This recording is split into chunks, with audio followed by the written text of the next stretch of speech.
على أشرف الأنبياء والمرسلين نبينا محمد وعلى آله وصحبه أجمعين. Welcome to the fifth lecture in the reading module. This is the fifth lecture, and in this lecture we are going to practice what we have taken in the first four lectures. For example, we are going to focus on getting the meaning from context, which is a very important skill that we have covered in the first four lectures, as I said. And then we are also going to practice getting the main idea, or identifying the main idea of the reading selection and paragraphs as well. The passage we are going to cover today is titled "A City That Is Doing Something Right." And the good thing about this book is that it covers different topics. I like to repeat that because this is really important. I like this book because it's not only like a textbook that you have to study to pass an exam. It's a textbook for you to improve your English. If you want to improve your English, reading is definitely one of the best ways to practice your English and even improve it. Okay, so a city that is doing something right. What we are going to do here is that I'm going to read the paragraphs to you, and then please take the time to read it carefully and then identify the main idea of each paragraph, and when applicable, look for the words that I've written here, the target words. Try to figure out the meaning of these words. So let's start first of all by reading the title and the subtitles. You can skim very quickly the text. You have it in the book. I think it's around page 38 or so. It's in chapter 2. So try to skim the reading selection. Look at the pictures, look at the titles, look at the subtitles as well. That will give you a clear idea, or will give you at least an idea of what this topic is, or what this passage is going to be about. Okay, so let's read the first paragraph, which is an introductory paragraph. Let's read it together. I would say you have to read it silently. I recommend that you read it silently, only if you want to know how these words are pronounced. Listen to me as I read it. But the correct way for reading is reading without actually pronouncing the words. Just read silently. All right, paragraph A, so page 27. I think that's the older version. Anyways, there's good news and bad news about life in modern cities. First, the bad. People who study population growth predict a nightmare by the year 2005. The global population will be more than 8 billion, and almost 4 billion of these people will be living in cities in developing countries, such as India and Nigeria. Population growth is already causing unbelievable overcrowding. Due to this overcrowding, many cities have problems with air pollution, diseases, and crime. People spend hours in gridlock.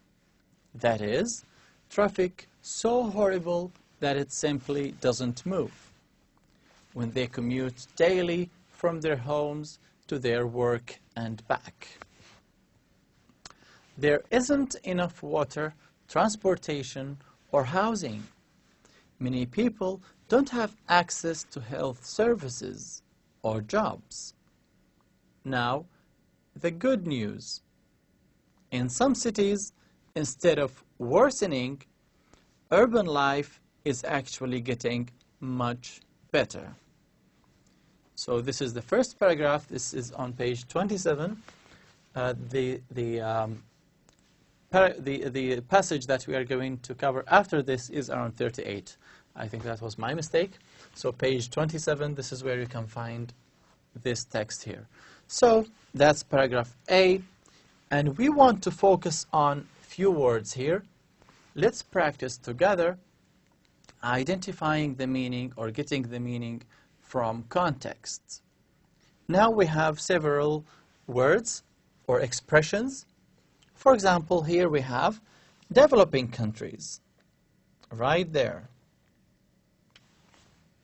And then we have commute. So commute is here. Gridlock up there. And then worsening. Let's take them one by one. So first, developing countries, here.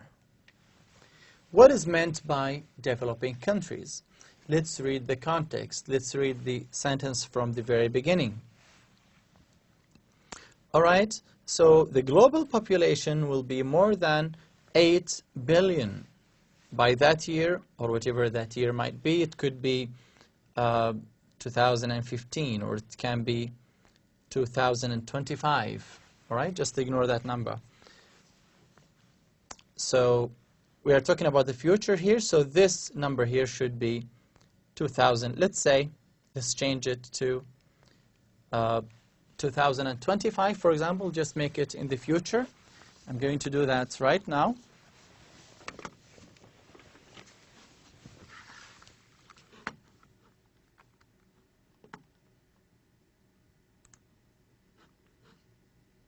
All right, so that should be 2025, for example, or if you want to make it to the future, let's say 2050.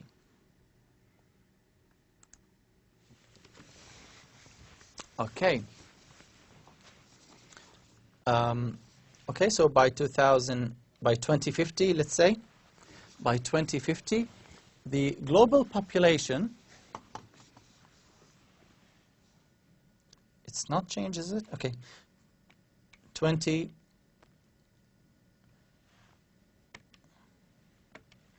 Okay, so by 2050, so that's in the future, the global population will be more than 8 billion. And almost 4 billion of these people will be living in countries or in cities in developing countries. How do we know the meaning of the word or the expression developing countries? Let's continue reading. Such as, so now we know, such as tells us examples, right? So examples are India and Nigeria.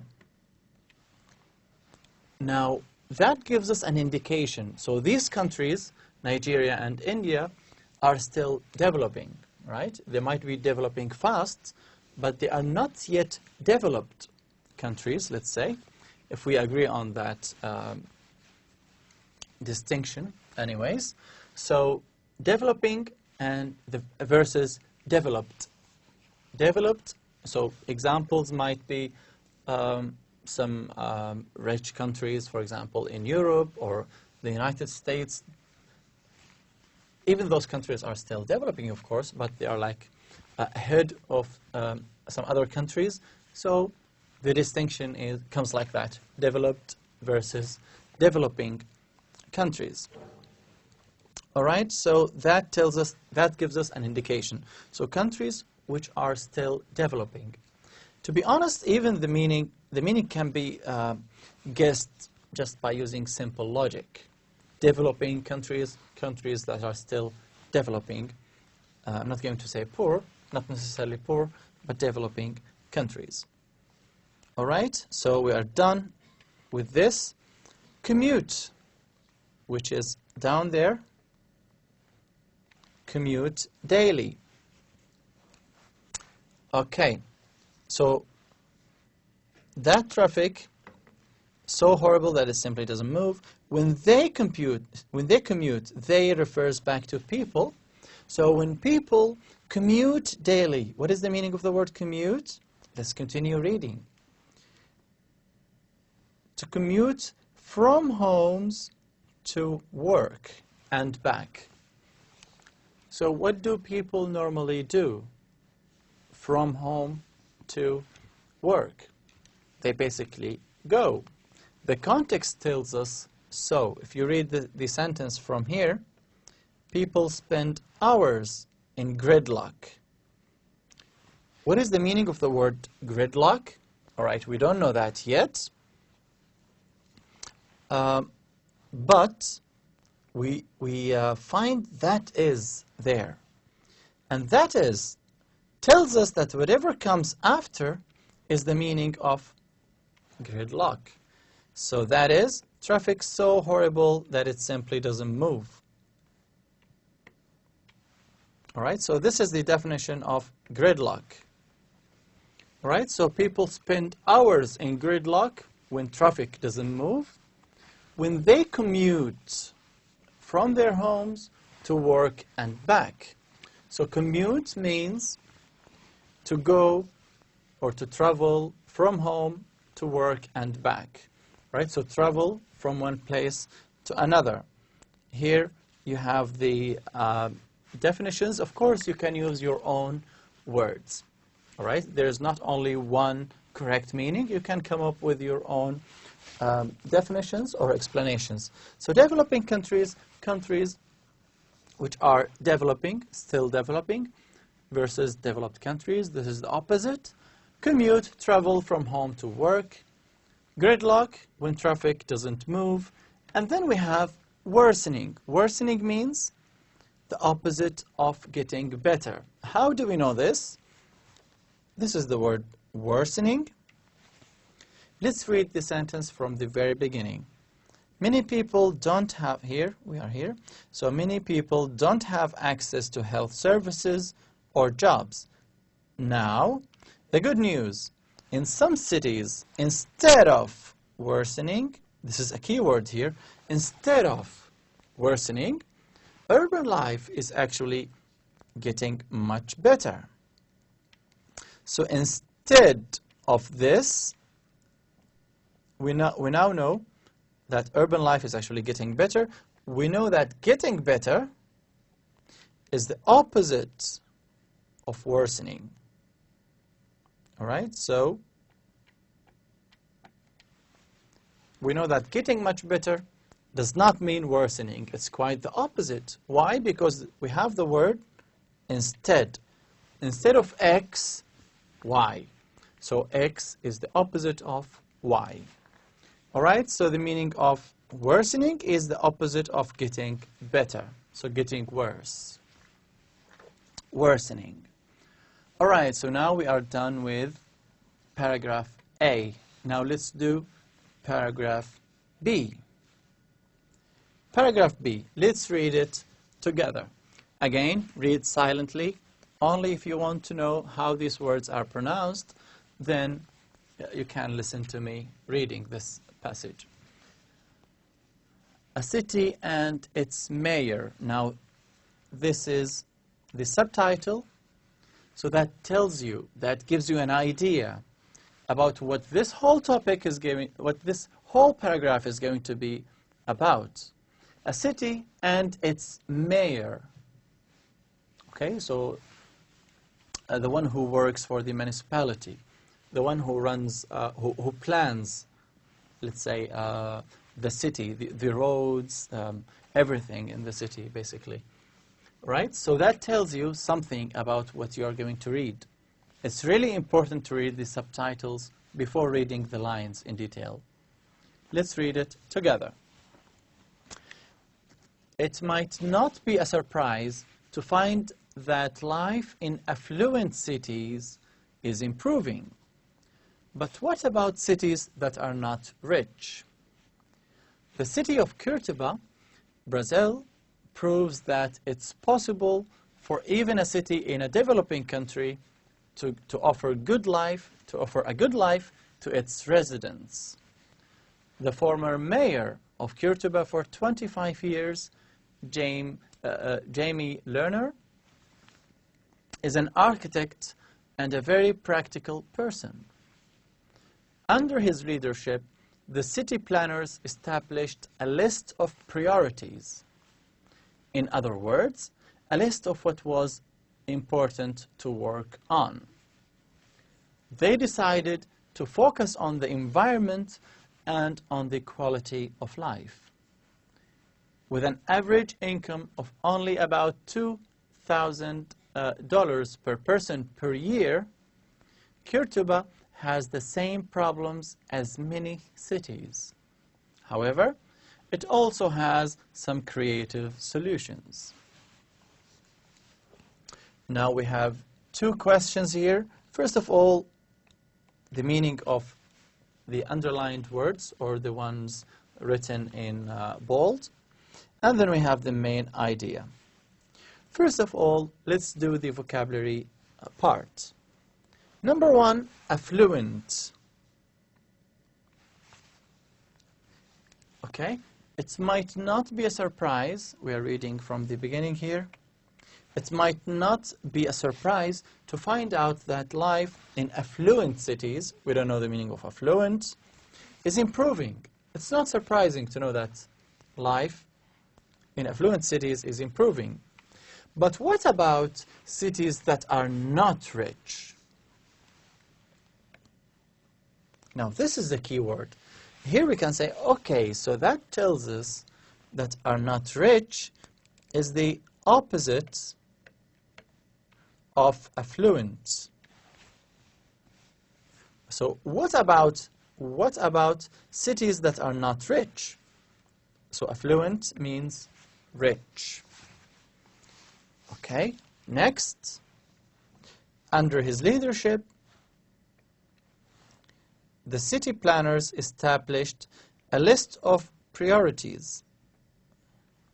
What is the meaning of the word priorities or priority? In other words, that's the key word.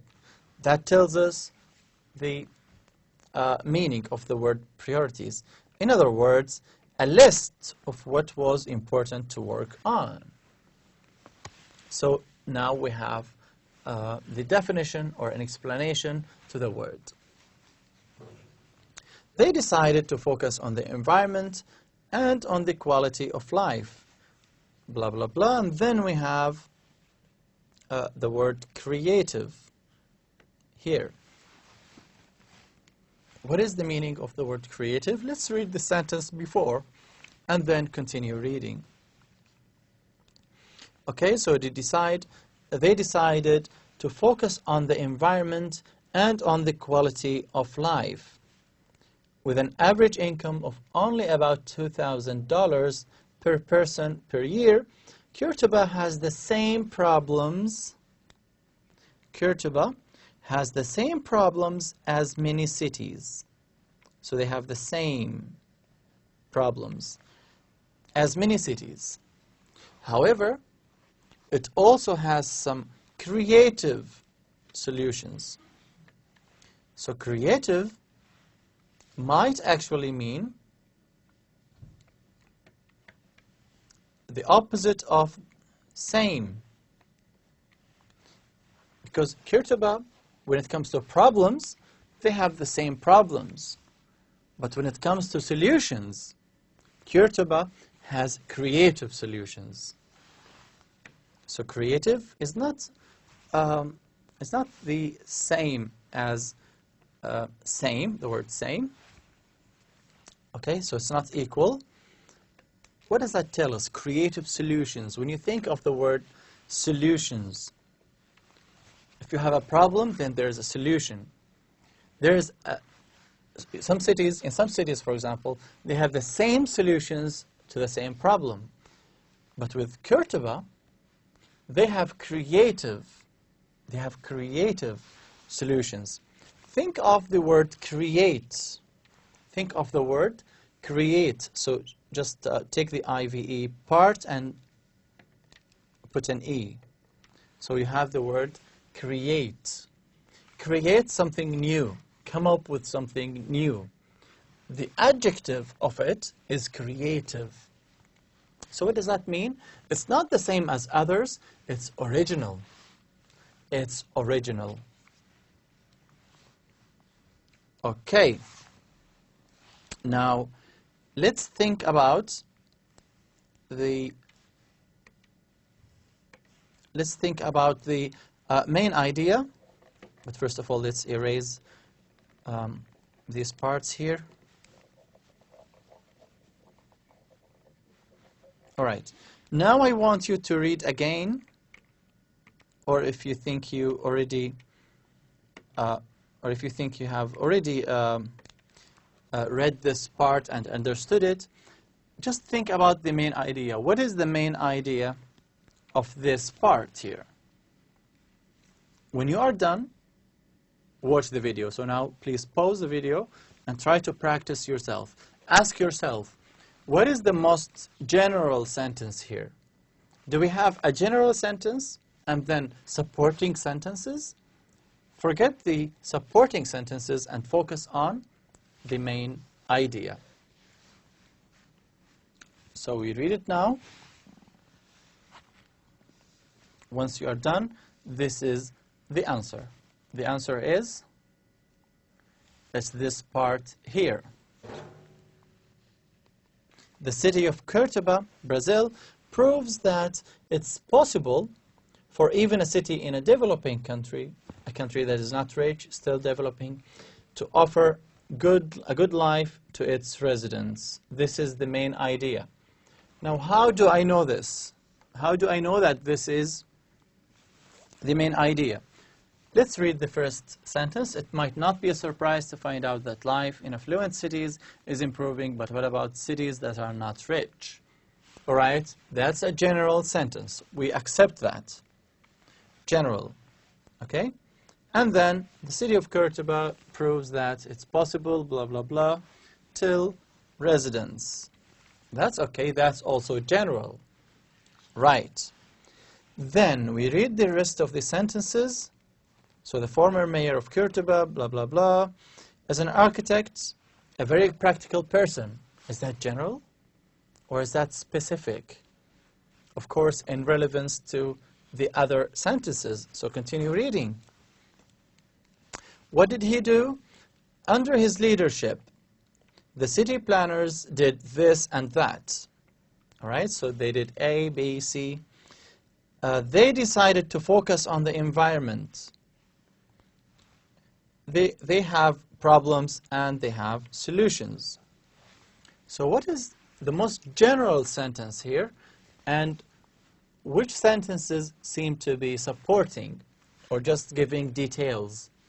To me, the city of Curitiba here, this sentence is the most general one, because the rest of the sentences tells you about the main idea. Let's move to paragraph C, garbage collection. One creative solution is the method of garbage collection. So just by looking at the title here, it tells you what this is going to be about. So garbage collection. One creative solution is the method of garbage collection.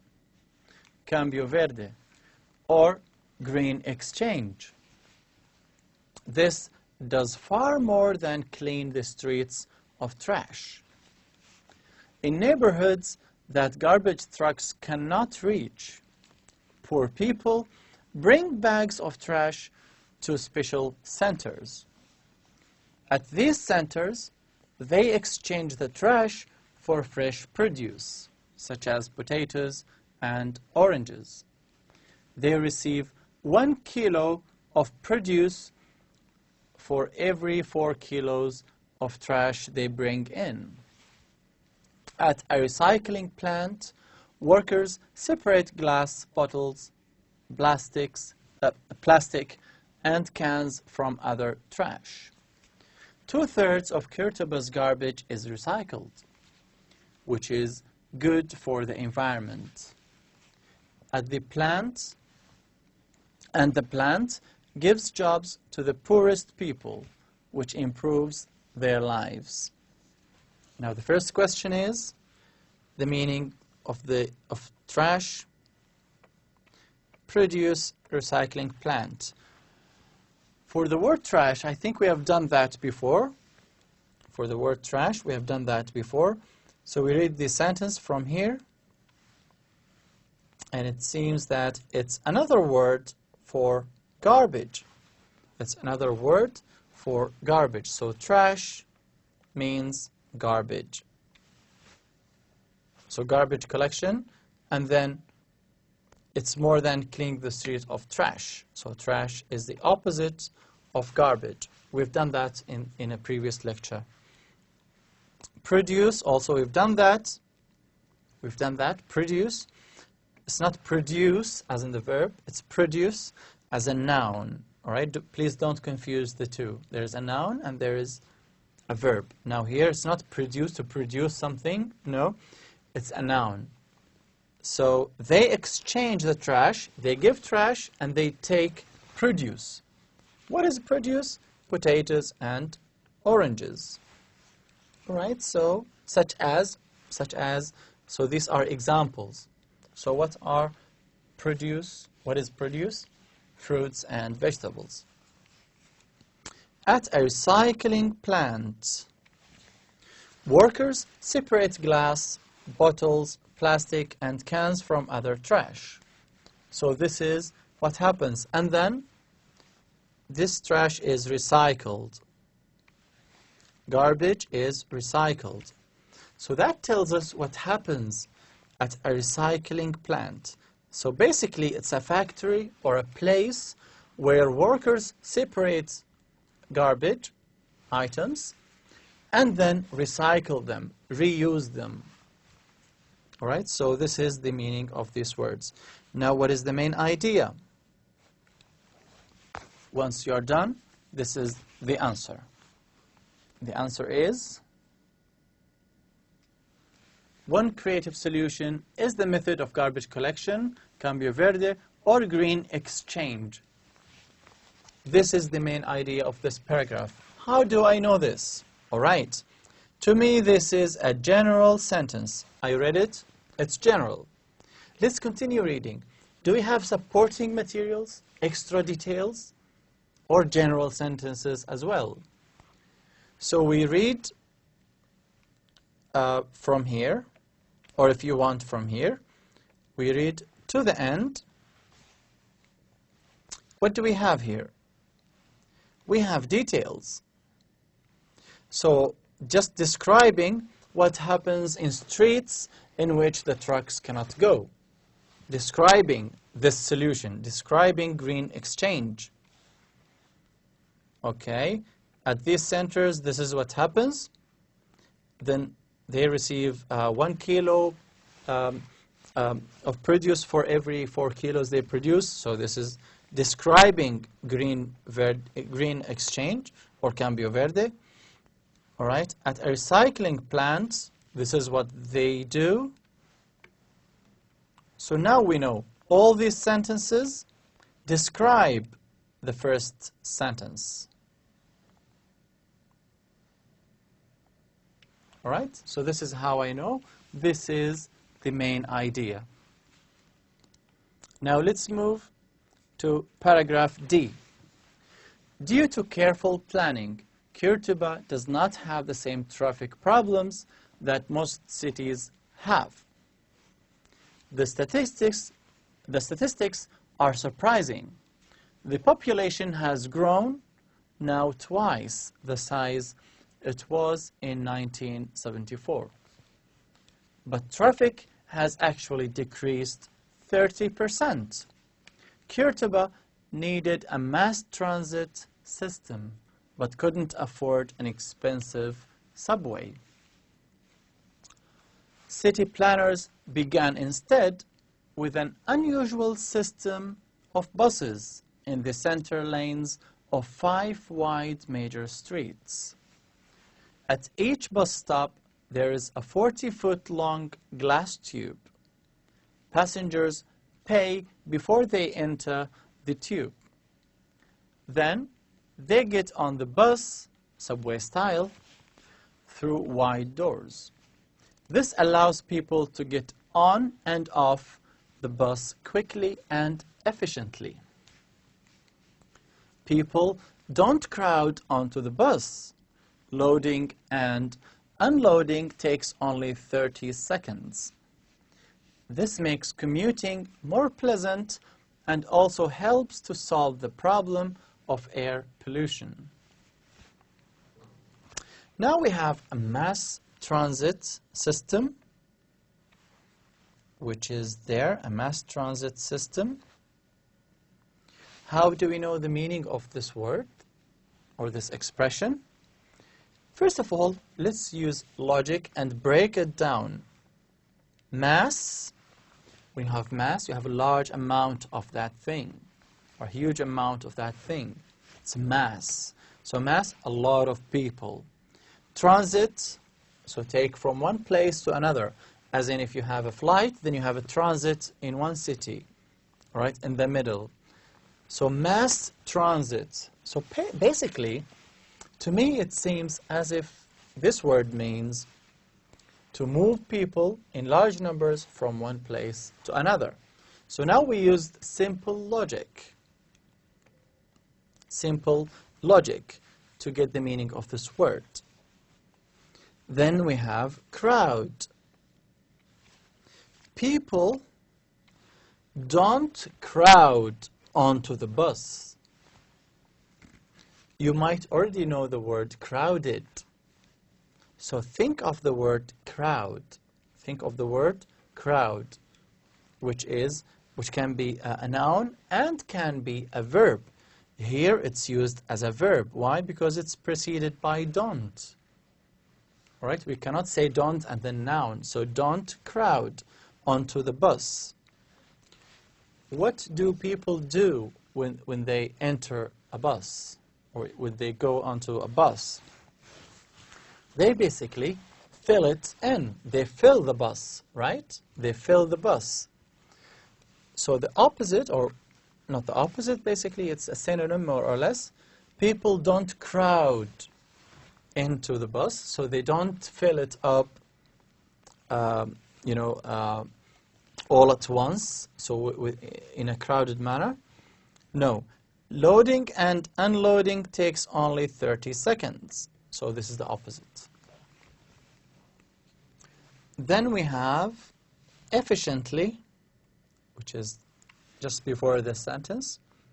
Efficiently. Let's read from here. Passengers pay before they enter the tube. So before entering the tube, they pay. And then they get on the bus subway style, just like in the subway, through wide doors. So they have wide doors. Those wide doors allow people to fill in the bus without being crowded. So this is actually high quality, isn't it? This manner, this description is high quality. It's not like there's a narrow door through which all people have to crowd. No, it's wide doors. People can go in and out without actually crowding. So this is high quality. So efficiently, more or less, describes the quality of getting on the bus and loading and unloading. So efficiently, we can say with high quality. All right, and then solve, we have solve. It is really helpful to think of the part of speech of this word. This word here is a verb. All right, so this makes commuting more pleasant and also helps to solve the problem of air pollution. So this description here, down there, helps to solve the problem of air pollution. So, do you think that this system, this great system, do you think that it does good or bad to the problem of air pollution? What does it do to the problem of air pollution? Does it make it better or solve the problem or find a solution? Find a solution. So basically, solve comes from solution, more or less. So find a solution. End this problem. All right, now think of the main idea. What do you think the most general one or two sentences in this paragraph? And the answer is the first sentence. Why? Let's read it together. Due to careful planning, Kurtuba does not have the same traffic problems that most cities have. This is a general sentence. How? Why? Can you describe how Kurtuba is different from the others? Read the sentences here, and you find that all of these sentences actually describe this. All of the sentences describe the mass transit system. The mass transit system that Kurtuba implemented. All right, so city planners began with an unusual system of buses. This is how. This is, just giving details. All right, so we can also say that the first two sentences include the main idea. It can be one or two sentences, or even more. All right, so we can say up to there. That's the main idea. All right, and then from here, this describes this mass transit system. Mass transit system. All right, so there's a tube, and then people go onto this bus in this way, and this is efficient, and people don't crowd on the bus. So this is only description of the first part. This is how we know that this first sentence or two sentences contain the main idea. Now I will leave you to do this paragraph here. So what is the meaning of the word agricultural operation? Cultivate. There is an agricultural operation just outside Kurtuba that looks like other farms, but actually helps to solve a social problem. In addition to growing crops, at Fazenda da Solidarity Farm, the workers are not experienced farmers. Instead, they are drug addicts who counter to spend up to 9 months in a program called Verde Saúde, or Green Health. The program helps them in two ways. First, it gives them jobs. They cultivate medicinal plants and then process them into different types of herbal tea, syrups, and other products that are sold in health food stores. Second, it helps them to get off drugs and to turn their lives around. In exchange for their labor, they receive counseling, medical care, and job training. So two things, the meaning of these words, and then the main idea. And then we want to know why some words are written in italics. And let's look at the answers. Agricultural operation, up there, or maybe let's start with the main idea. The main idea is the first sentence here. Why? Because the rest of the sentences describe this or tells us details about this first sentence, which is this farm. So what happens in this farm? This is what happens. So they have workers. Those workers are not farmers. They are just drug addicts. They give them training, blah, blah, blah. So this describes Solidarity Farm, or what happens in this farm. This describes how this farm solves a social problem. Right?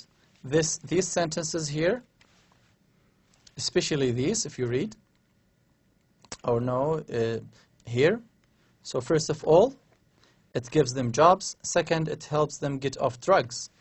So this is how this farm solves a social problem. Okay, if you read it again, you will notice this. This part here tells us how this farm solved a social problem. How do we know that agricultural operation just outside Kurtuba looks like just like other farms? So basically farms, agricultural operations, they mean the same thing. Cultivate, so it's down there. So they cultivate medicinal plants and then process them into different types of tea. Okay, so cultivate means to grow. Now, the question is, why are some words written in italics, like here?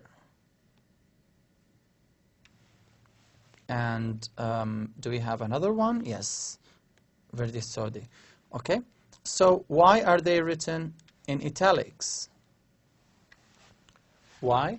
Because there are two reasons. Either that these words are not English words, and the writer wanted to tell you that these are not English words. That's number one. Number two, to stress on something, to emphasize something. To me here, it's because they are foreign words, basically. F, to make the environment both cleaner and more beautiful, Kurtuba has strict laws against polluters, but it also has low taxes for companies that have green areas. So several hundred major industries such as Pepsi and Volvo have offices in the city. Bringing natural beauty into the city is a priority. For this reason, Kurtuba gave 1.5 million young trees to neighborhoods to plant and take care of. And the downtown shopping area is now a pedestrian zone, in other words, for walkers only, no cars, and is lined with gardens. Now we have done this one before in the first two lectures, I believe. What is the main idea of this paragraph and what is the meaning of pedestrian zone? This is pedestrian zone. In other words, so basically it's for walkers only. And this up there is the main idea. How do I know that? Again, to make the environment cleaner and more beautiful, Kurtuba has strict laws against polluters. But it also has low taxes for companies that have green areas, so several hundred major industries, such as Pepsi, blah, blah, blah, have offices in the city. Just read the sentences and you will notice that they are about this first sentence, which is about to make the environment both cleaner and more beautiful. So this is all about how they made this city cleaner and more beautiful. These are the efforts. This is what they did to make the city cleaner and more beautiful. Just read the sentences and you will notice that straight away. Paragraph G. A symbol of the possible. Clearly, overcrowding in big cities worldwide is the cause of serious problems. However, the example of Kurtuba provides hope that careful planning and creative thinking can lead to solutions to many of them. Kurtuba is truly, as Lewis Mumford once said, of cities in general, a symbol of the possible. Now the question is the main idea. This seems to be a concluding paragraph, isn't it? Yeah. So what is the sentence here that is general not only to this paragraph but also to the previous paragraphs? To me, it's this one.